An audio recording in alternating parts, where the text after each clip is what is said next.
Bonjour, aujourd'hui nous allons parler de la formation d'un dipeptide et nous expliquerons qu'est-ce qu'une réaction de condensation entre deux acides alpha-aminés.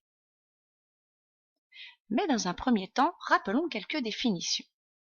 La réaction de formation d'un dipeptide est appelée réaction de condensation. Une réaction de condensation est une réaction chimique entre deux acides aminés pour n'en former qu'une avec libération d'une molécule d'eau. La liaison peptidique est un cas particulier du groupe amide.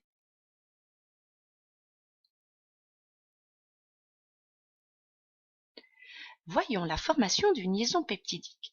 La liaison peptidique résulte de l'élimination d'une molécule d'eau entre le groupe carboxyle COH de la première molécule et le groupe amine de la deuxième molécule.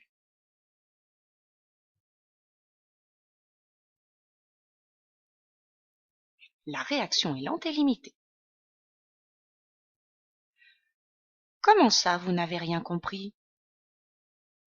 Ça vous laisse perplexe? Ça vous met en colère? Vous avez envie de partir?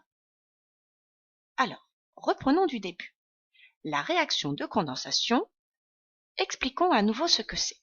Prenons un cas, celui de l'alanine et de la glycine.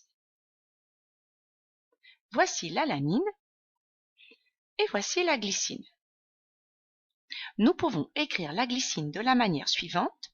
Nous ferons ainsi apparaître le groupe amine sous la forme développée.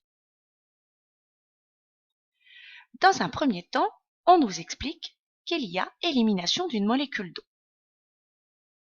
Cette molécule d'eau se forme à partir du groupe carboxyle de la première molécule et du groupe amine de la deuxième molécule.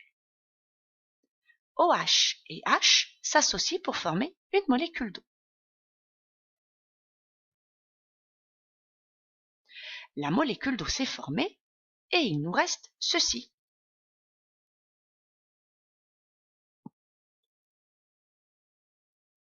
Mais alors, que va-t-il se passer?